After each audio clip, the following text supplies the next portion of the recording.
दोस्तों नमस्कार, मैं हूं जसवीर मलिक और जनता की आवाज़ न्यूज़ चैनल में आपका स्वागत है। दोस्तों आज जो है कांग्रेस के वरिष्ठ नेता श्री प्रमोद तिवारी जी ने श्री राम मंदिर में चंदा चोरी विषय पर एक प्रेस कॉन्फ्रेंस की। प्रेस कॉन्फ्रेंस में संगीन आरोप लगाते हुए श्री प्रमोद तिवारी जी ने कहा कि सभी भाजपा नेता चोर नहीं हैं, लेकिन जितने भी चोर हैं वो सभी भाजपा में हैं। दोस्तों चंदा चोरी का विषय पिछले कई दिन से चर्चा का विषय बना हुआ है। करोड़ों भक्तों की आस्था का विषय है। लगातार इस पर सुप्रीम कोर्ट में भी सुनवाई चल रही है और विपक्ष जो है आरोप प्रत्यारोप लगा रहा है। एक बार सुनिए श्री प्रमोद तिवारी जी की प्रेस कॉन्फ्रेंस कि क्या कह रहे हैं श्री प्रमोद तिवारी जी। मैं पहले से ही आप सबको धन्यवाद दे दूं कि संडे के दिन जरा पीसी में आना थोड़ा मुश्किल होता है, पर आप लोग पधारे हैं, इसके लिए मैं विशेष रूप से आप सबको धन्यवाद देता हूं। जरा ये कलंक गाथा है, चोरी की दास्तान है, तो थोड़ा लंबा खींचेगी, क्योंकि मीडिया में एक कंसेप्ट है कि एक चोरी राम मंदिर बन जाने के बाद से हुई है, चढ़ावा, तो कहते हैं चढ़ावा में चोरी है। सच्चाई ये नहीं है। सच्चाई है कि शिला पूजन से चोरी शुरू हुई। मैं चूंकि रहने वाला अवध क्षेत्र का हूं और इत्तेफाक से 85-90 के बीच में मैं टूरिज्म मिनिस्टर था यूपी का। मैंने ही राम कथा का निर्माण कराया था, पार्क, राम कथा पार्क। मैंने ही राम की पैड़ी में श्री पद्मेश्वर जी के साथ, वीर बहादुर सिंह जी के साथ, नारायण दत्त तिवारी जी के साथ उसका निर्माण कराया था। तो मैंने इस आंदोलन को, जो राम जन्मभूमि के नाम से शुरू हुआ था, उसको बनते देखा है और उसका भ्रष्टाचार भी बहुत करीब से देखा है। मैं एक बात कह रहा हूं, मैं जानता हूं हमारे कुछ मित्रों को इससे नाराजगी होगी, पर मैं उनकी नाराजगी की कीमत पे कह रहा हूं। आज पूरी कहानी सुनी जाए तो मैं ये नहीं कहता कि बीजेपी में सभी चंदा चोर, मैं दोहरा दूं को कंफ्यूजन न रहे, मैं ये नहीं कहता कि बीजेपी में सभी चंदा चोर, पर बहुत जिम्मेदारी से कहता हूं सारे चंदा चोर बीजेपी में, बीजेपी परिवार में। आप एक का नाम लीजिए जो अभी बचा के रखे गए हैं, जो मेन है, या जो मछलियां हैं छोटी छोटी, इस सब बीजेपी में। मेरे ख्याल से इतना ही काफी है मेरा कहना, बाकी और लोग समझेंगे।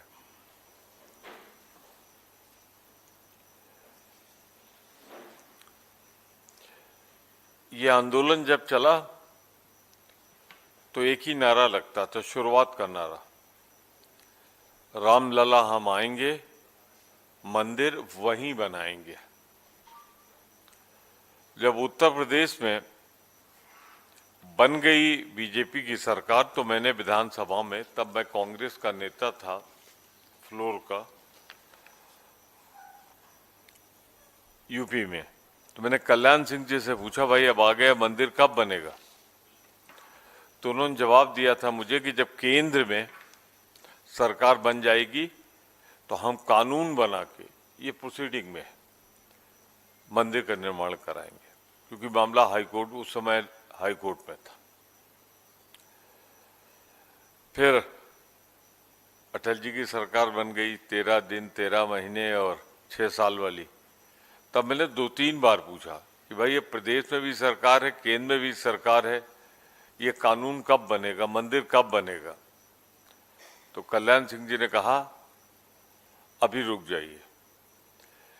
ये कहने के पीछे मेरा उद्देश्य ये है, मैं जो कह रहा हूं कुछ लोगों को अटपटा लगेगा, भारतीय जनता पार्टी कभी नहीं चाहती थी कि राम के मंदिर का निर्माण हो।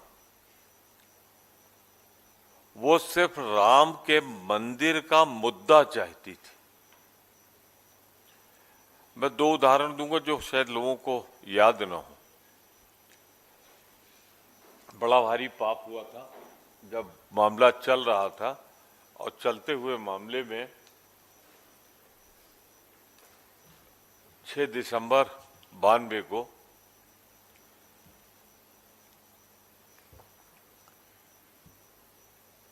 कल्याण सिंह जी की सरकार थी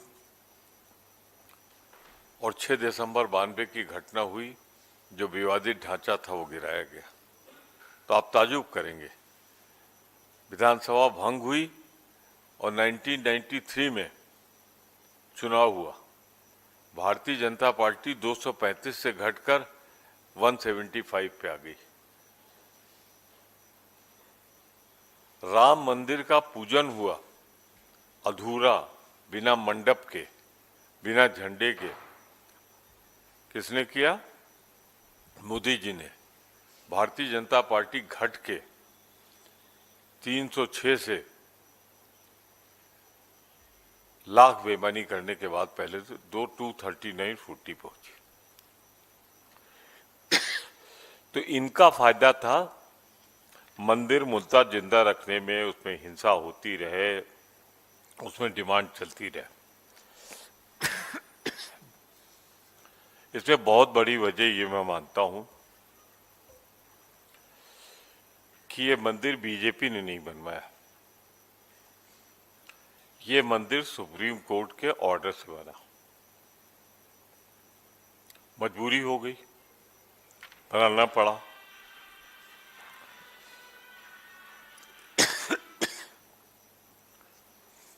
और जब बना तो पार्लियामेंट का चुनाव था। मोदी जी को चुनाव ज्यादा प्रिय था, मंदिर नहीं, तो उन्होंने अधूरे मंदिर का निर्माण करा दिया, अशुभ किया। अब कई अशुभ है, मंडप नहीं बना था, झंडा नहीं खिंचा था। भगवान राम ने भी जब यज्ञ किया था अश्वमेध का, तो सीता जी की मूर्ति पत्थर की बनवा के बगल में रख के तब युद्ध किया था। अब मैं तो ढूंढता रहा, जब मोदी जी मंदिर का पूजन कर रहे थे, हमको तो सीता मैया दिखाई नहीं पड़ी कहीं वहां। अब उस समय राम की सीता कौन था और मोदी जी की सीता कौन है, इसका फैसला खुद मोदी जी कर लें। कहा जाता है कि कोई भी यज्ञ, कोई भी पूजा उस झगड़े में पड़ना नहीं चाहता मैं।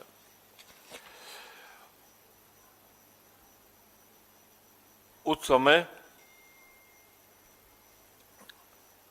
जब ये हो गया, अशुभ हुआ, 307 से घट के पहली बार मोदी जी के नेतृत्व में अल्पमत की सरकार बनी, जो आज भी दूसरों के सहारे चल रही है। फिर भी नहीं हो रहा तो खरीद फरोख्त भी हो रही, पार्टियां तोड़ी जा रही। वो अशुभ इसीलिए हुआ था कि शंकराचार्यों को नहीं बुलाया, पूजा पाठ उनको करना चाहिए था, यजमान वो बनते। 1989 में जब शिलान्यास हुआ था तब इसलिए नहीं किया था, जो लोग आंदोलन जुड़े थे, पति पत्नी कोई नहीं था। तो श्रीश चंद्र दीक्षित एक रिटायर्ड डीजीपी थे, जो बाद में बनारस से, वाराणसी से सांसद बने। सिर्फ उनसे पूजा इसलिए कराएगी कि पति पत्नी वही थे और कोई पति पत्नी था ही नहीं। ज्यादातर सन्यासी शादी नहीं करते, तो अधूरा था। लेकिन अब मैं क्या करूं, कभी कभी सवाल भी उठता है कि आपकी तो राम में आस्था नहीं,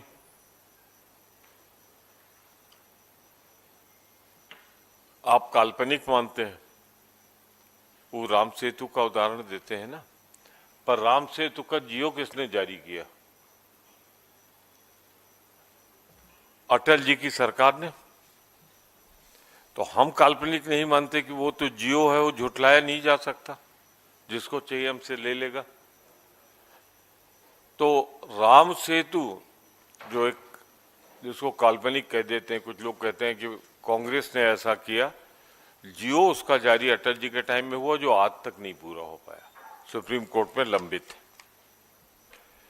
लूट उस समय भी हुई जब मोदी जी गए, पूजा की, कादेश तो प्रधानमंत्री थे, सब कुछ सरकारी था। 112 करोड़ रुपए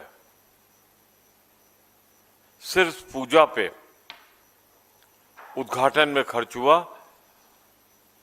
फूल जो मंगाए गए वो 6 गुने, 7 गुने, 10 गुने रेट के, जो पंडाल लगा कई गुना रेट का। कुर्सियों की कीमत तो इतनी थी कि नई कुर्सी आ जाती, पर शुरू हुआ। पर मेरे समझ में नहीं आ रहा है, सुप्रीम कोर्ट के ऑर्डर से बन रहा है, मोदी जी उसमें एक एक आदमी को रख रहे हैं, चंपत राज से लेके जितने चंपत हुए हैं। नौकर चाकर भी वही रखे गए जो भाजपा से जुड़े थे या भाजपा के नेताओं से जुड़े थे। तो जिम्मेदारी अगर मंदिर में कुछ होती है तो मोदी जी उससे कैसे बच सकते हैं? सुप्रीम कोर्ट के ऑर्डर से केंद्र सरकार ने ट्रस्ट बनाया, ट्रस्ट ने आदमी रखे और उसमें हुआ, और आजकल वो बिल्कुल चुप, खैर कष्ट में है। माफी मांगने के बजाय माफी देते घूम रहे। नॉर्मली 9-10 के बाद कभी उनका कोई कार्यक्रम नहीं सुनते थे, पर लगता है आजकल नींद नहीं आती तो 12 बजे के आसपास ही वो जारी करते हैं। भाई अभी तो कुछ महीने हैं। भाजपा की हर कोशिश है कि यह चंदा चोरी इतिहास बन जाए, लोग भूल जाएं इसे, लेकिन जवाब तो देने ही पड़ेगा। ये बहुत नीचे तक चला गया है मामला, करोड़ों लोगों की आस्था और भावनाएं इससे जुड़ी है। मेरी मांग है कि सुप्रीम कोर्ट के, मेरी डिमांड जो है, सुप्रीम कोर्ट की देखरेख में एसआईटी इसकी जांच करे, और छोटे छोटे वो जो जेब में डाल के गए उनको तो पकड़ा गया है, और जो बॉक्स भर के ले गए हैं, तिजोरियां भर के ले गए हैं, वो अभी भी दूर। अगर जिम्मेदारी नहीं थी तो इस्तीफा क्यों दिया? कोषाध्यक्ष अब भी प्रेस कॉन्फ्रेंस कर रहे हैं, कोई मिस्टर गिरी है। हम पे तो ये इल्जाम लगता है कि हम आस्था पे चोट कर रहे हैं, पर अपना जवाब नहीं देते। मैं 3-4 इंसिडेंट दिए देता हूं, और अयोध्या के अखबारों में, वहां के लोकल चैनल्स में सब चला था। 2 करोड़ की एक जमीन खरीदी गई, वो भाजपा के मेयर थे, और 10 मिनट बाद, आप अंदाजा लगाएं, 10 मिनट बाद 18 करोड़ में वो ट्रस्ट में खरीद दी गई। कितना हुआ? 9 गुना का फर्क। एक मामले में जमीन कम दाम पे 20 लाख में खरीद कर कुछ ही देर में 2.5 करोड़ में बेच दी गई।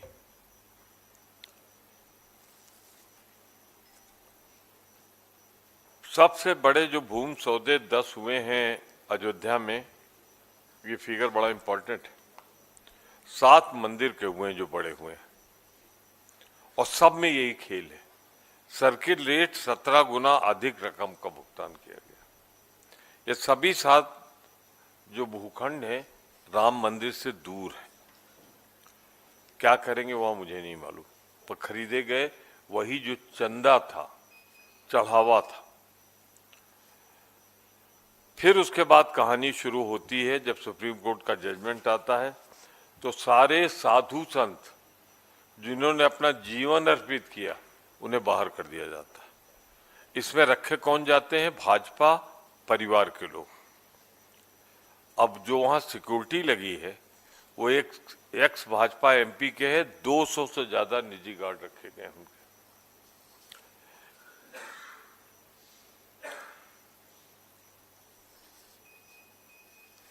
10 मिनट में 2 करोड़ की जमीन 18 लाख हो गई। ये एक तमाम ऐसे उदाहरण हैं। फिर आप चलें, अगर जो आउटसोर्सिंग कंपनी थी बनारस की, अयोध्या में बनारस की, तो उसको जो किया था वो भी ब्लैक लिस्टेड थी।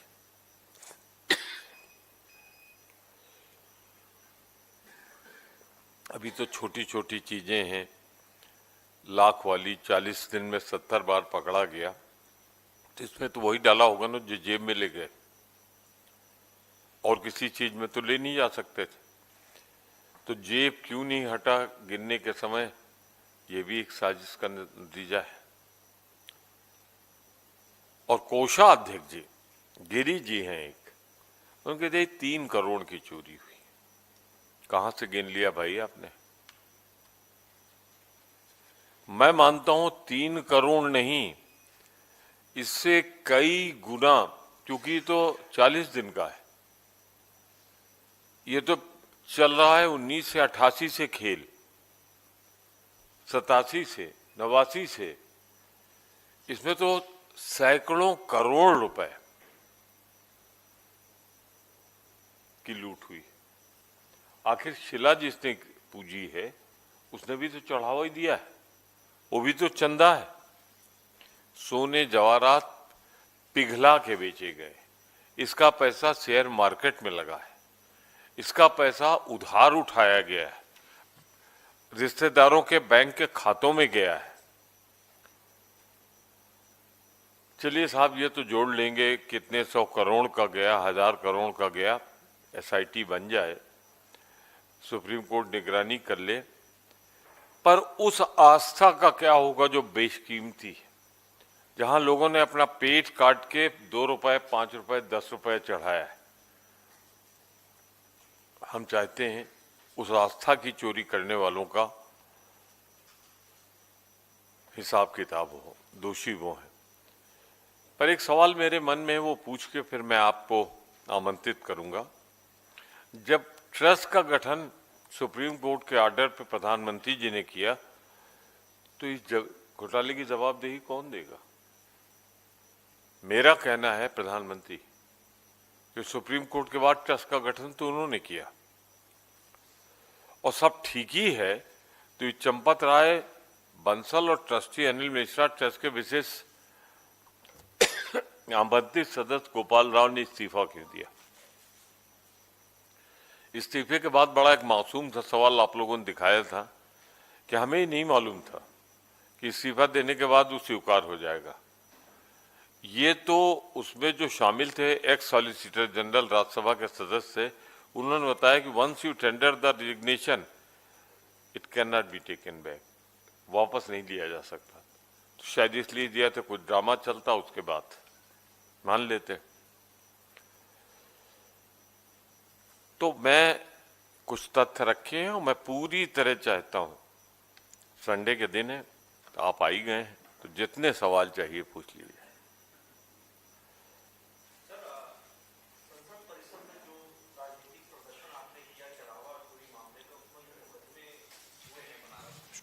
हाँ, चढ़ावा चोरी को लेकर उस पे जो आप लोगों के ऊपर मुकदमे हुए हैं, उस पर आपकी क्या प्रतिक्रिया है? मतलब वो जो गेरुआ कपड़े पहन के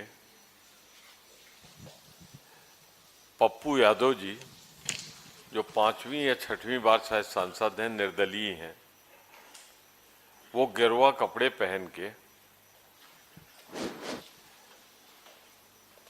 मंदिर के लिए जिन लोगों ने उनको चढ़ावा दिया, आप उसका जिक्र कर रहे हैं। तो ये अब की जितनी रामलीला हो, इसमें जो भगवान राम बने या रावण बने, सब पे मुकदमा कायम होना चाहिए। एक वर्ड है लोकतंत्र में, डेमोक्रेसी में, मॉक पार्लियामेंट।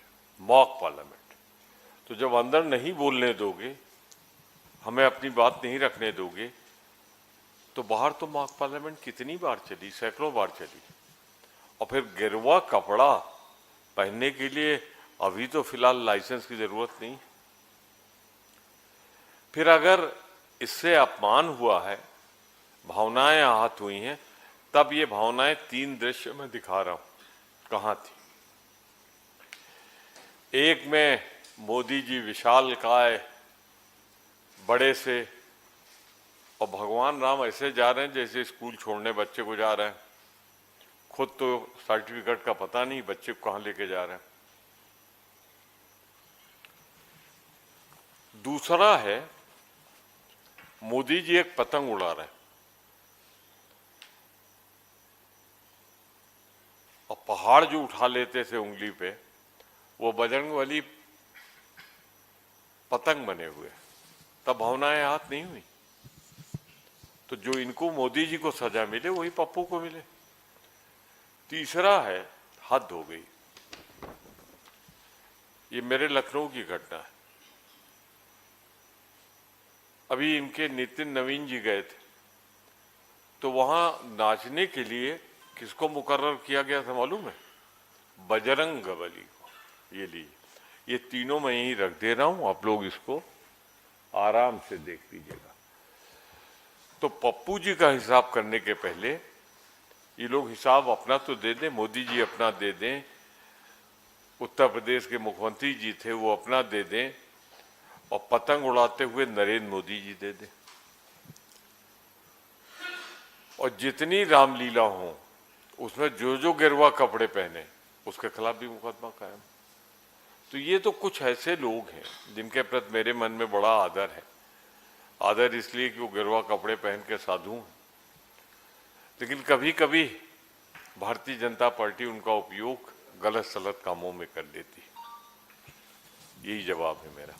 सर मेरा सवाल है इधर से, जो प्रोटेस्ट हुआ था उस दिन पप्पू यादव ने जो किया था, उसके बाद अब समाजवादी पार्टी के एक सांसद हैं राजीव राय, उनका बयान आया है कि जो केस दिल्ली में और बनारस में पप्पू यादव और राहुल गांधी पे दर्ज हुआ है, उन्होंने उस केस से अपने आप को किनारा कर लिया। उनका कहना है कि पप्पू यादव ने प्रोटेस्ट किया, पप्पू यादव जाने। आपके गठबंधन के साथी हैं समाजवादी पार्टी के सांसद, वो इस पूरे मामले में अपने आप को किनारे कर रहे हैं। कांग्रेस पार्टी कैसे देखती है इस चीज को? मंडे से आएंगे वो राजीव राय जी, मैं उनसे कहूंगा केनका जी से मिलने, जवाब दे दें।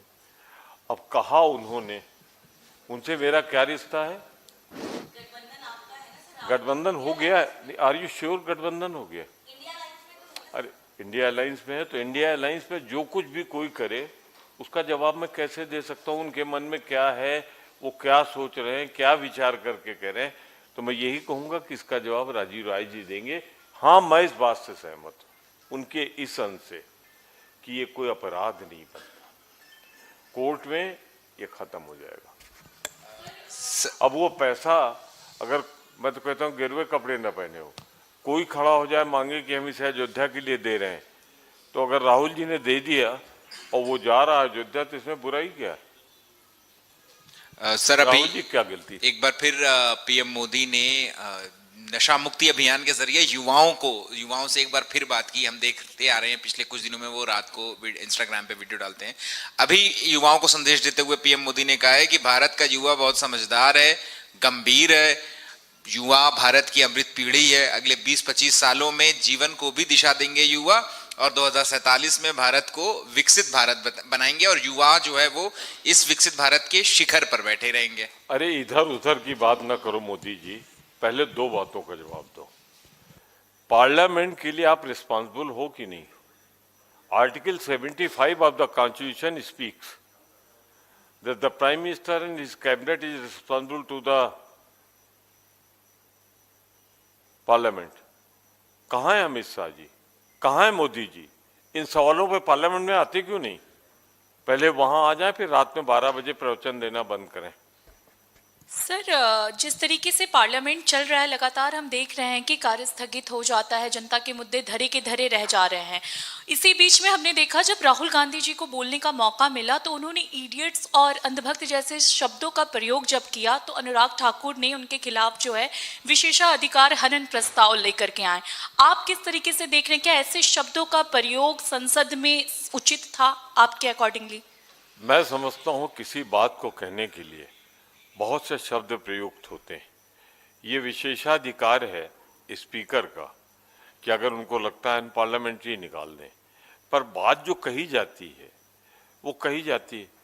अब अगर कोई 3 इडियट्स फिल्म का जिक्र कर दे पार्लियामेंट में, उन्होंने तो एक ही इडियट का इशारा किया है, मैं 3 इडियट की ओर इशारा करता हूं तो क्या आप हटा देंगे, फिल्म का नाम बदल देंगे? तो किस रेफरेंस में कहा गया है? अब उसके बाद भी जोड़ना पड़ेगा बात पूरी करने के लिए कि अंधभक्त, अब कोई कहते हैं अंधभक्त अनपार्लियामेंट्री है, तो कोई क्या कर सकता है? पर अंधभक्त हैं, इडियट्स हैं। सर 2027 में उत्तर प्रदेश के विधानसभा चुनाव हैं, राम मंदिर चढ़ावा चोरी मुद्दा क्या प्रभावित करेगा बीजेपी को या कांग्रेस को? वक्त बताएगा। पर कांग्रेस की तरफ से मैंने ही पार्लियामेंट में बोलते हुए कहा था, जिसे कई लोगों ने कोट किया है, हम भगवान राम के पुजारी हैं और भारतीय जनता पार्टी भगवान राम की व्यापारी है। अब मैं थोड़ा अमेंड करता हूं अपने को, हम भगवान राम के पुजारी हैं, भारतीय जनता पार्टी और लूटने वालों की शरण स्थली। सर तो ये कितना मुद्दा बनेगा राजनीतिक, हम उस ओर नहीं जा रहे हैं, पर हम ये भी कहते हैं कि नजरअंदाज नहीं हो पाएगा। आज करोड़ों लोग जो ठगा हुआ महसूस कर रहे हैं, वो निश्चित रूप से उनका गुस्सा बीजेपी के खिलाफ निकलेगा। जी सर कल राहुल जी तमिलनाडु में थे, जहां पर उन्होंने एक महत्वपूर्ण संदेश दिया है डिलिमिटेशन बिल को लेकर। उन्होंने कहा कि सभी पॉलिटिकल पार्टीज जो कि तमिलनाडु का भला चाहती हो, चाहे स्टेट की पार्टी हो या नेशनल पार्टीज, उसको इसको अपोज करना चाहिए। इस पर बीजेपी कह रही है कि एनार्किस्ट माइंडसेट जो है वो राहुल गांधी दिखाते हुए नजर आ रहे हैं। इस पर आप क्या कहेंगे? अब ये सर्टिफिकेट वही लोग दे रहे हैं जो फासिस्ट हैं। कुछ राहुल गांधी ने कह तो तमिलनाडु में पहली बार तो नहीं कहा, कुछ दिन पहले वोटिंग हुई थी पार्लियामेंट में, इसके खिलाफ हम लोगों ने वोट किया था, सबने मिलजुल कर वोट किया था। तो राहुल गांधी ने वही बात तो दोहराई है जो पार्लियामेंट में हो चुका, और पार्लियामेंट में बीजेपी हार चुकी इस मुद्दे पे। उसी के बाद तो ऑपरेशन लोटस बंगाल में हो रहा है, ऑपरेशन लोटस महाराष्ट्र में हो रहा है। रेट तो ऐसा खुला हुआ है कि कितना सही कितना गलत इसलिए कोट नहीं कर रहा हूं, लेकिन रेट बड़ा ऊंचा है। तो मैं सिर्फ इतना कहना चाहता हूं, जितना जोर लगा ले ये पार नहीं करा पाएंगे, पास नहीं करा पाएंगे, अभी भी हम इनसे बहुत आगे हैं। ये सब सवाल पूछ रहे हैं आप, तो हमारा मंदिर कहाँ चला जाएगा? तो please keep yourself confined to the temple issue. Sir जो प्रोटेस्ट आपने किया बीजेपी की तरफ से, ये कहा गया कि सनातन का अपमान है, क्योंकि पुजारी वेशभूषा में जो वहाँ किया गया मॉक पार्लियामेंट जो आप कह रहे हैं, वो कह रहे हैं कोई पुजारी उसमें इन्वॉल्व नहीं है, और आप ये सनातन का अपमान जो बीजेपी की तरफ से इसको कहा गया। मैं देख रहा था आप अभी आई, वेरी सीनियर, तो आपने शायद सुना नहीं, मैंने सारा वो जवाब दिया था। मेरी बिगनिंग वाली लाइन जहां से मैंने शुरू किया था कि मैं ये नहीं कहता कि हर भाजपाई ने चंदा चुराया है, लेकिन जिन जिन ने चंदा चुराया सब भारतीय जनता पार्टी में। ये चंपत राय कहाँ है, ये गिरी जी कहाँ है, ये मिश्रा जी कहाँ है जो ट्रस्टी थे? और ट्रस्ट किसने बनाया? आदरणीय प्रधानमंत्री जी ने। किसके कहने पे बनाया? सुप्रीम कोर्ट के कहने पे। इसीलिए डिमांड मैंने रखी है कि सुप्रीम कोर्ट की निगरानी में एक जांच हो जाए। तो मैं तो फिर कह रहा हूं कि हर चंदा चोर का अगर एड्रेस देखोगे तो भाजपा निकलेगी, हर चंदा चोरी करने वाला। हम ये नहीं कह रहे कि हर भाजपा ही चंदा चोर है, पर जितने चंदा चोर हैं वो भाजपा में। ये आपने सुना प्रमोद तिवारी जी को।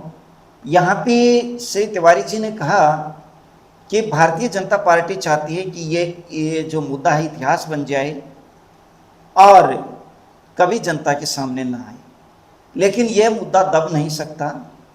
आगे बोलते हुए श्री प्रमोद तिवारी जी ने कहा कि लोग कहते हैं ये चंदा चोरी का विषय है, ये मंदिर के बाद शुरू हुआ है।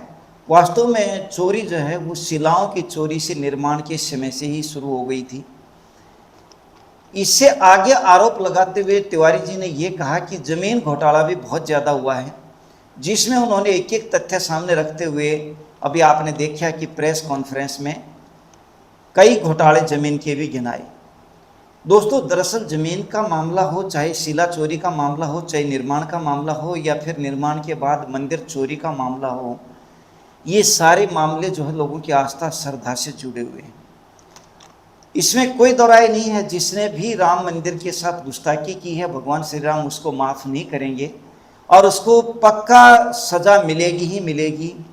चाहे वो कितनी चालाकी, कितनी भी वो जो है अपनी होशियारी दिखा ले, लेकिन उसका नुकसान चाहे कोई भी व्यक्ति है, क्योंकि प्रभु श्री राम को चीट करना इतना छोटा चीज़ नहीं है, आसान चीज़ नहीं है। आदमी करके तो खुश हो सकता है, लेकिन उसके परिणाम जब सामने आते हैं वो बहुत भयानक होते हैं, क्योंकि ऊपर वाला तो एक एक चीज़ का हिसाब करवाना जानता है। उसको किसी से परमिशन लेने की, किसी को गुमराह करने की, अपील में जाने की उसको कोई ज़रूरत नहीं है। वो सर्वोच्च बगैर दिखे, बगैर हथियार के, बगैर किसी लड़ाई लड़े, उसके पास सारी वो चीज़ें हैं जो वो अपने आप हिसाब किताब कर देता है। ऊपर वाला सब कुछ कर देता है। लेकिन सवाल जो आता है वो ये आता है कि हम लोग भी अपना ध्यान दें। भारतीय जनता पार्टी का राम मंदिर में विशेष योगदान रहा है। सारे कार्यक्रमों में प्रधानमंत्री मोदी जी ने या भाजपा के नेताओं ने भाग लिया है, इसलिए सवाल भी नहीं पे उठेंगे। और जब तक इस मामले में सब चीज़ें सामने नहीं आ जाती हैं, जब तक विपक्ष मुद्दा उठाता रहेगा। हालांकि भारतीय जनता पार्टी के ऊपर कोई भी आरोप चिपकाने में अभी तक विरोधी दल, चाहे समाजवादी पार्टी है चाहे कांग्रेस पार्टी है, सफल नहीं हुए हैं। लेकिन एक बात भी सच है कि चंदा चोरी तो हुई है, और शिलाओं की चोरी जो शुरुआत में निर्माण के समय होगी थी वो भी मुद्दा बिल्कुल सही है। जहाँ तक ज़मीन चोरी की बात है, ज़मीन के घोटाले की बात है, उसके आरोप भी लगातार लग रहे हैं, वो भी जांच का विषय है। तो देखिए, जवाब तो देना पड़ेगा, देना भी चाहिए, और विपक्ष को भी इस पे शांति रखनी चाहिए। SIT बनी हुई है, जो सुप्रीम कोर्ट है मामला उसमें विचाराधीन है, तो सीधा प्रत्यक्ष तौर पे किसी को चोर ठहरा देना, आरोप लगा देना ना विपक्ष का ठीक है, और सत्ता पक्ष को भी इस पर जल्दी से जल्दी दूध का दूध और पानी का पानी करना चाहिए। मिलते हैं अगले विषय पे किसी एक नई चर्चा के साथ। जय हिंद, जय भारत।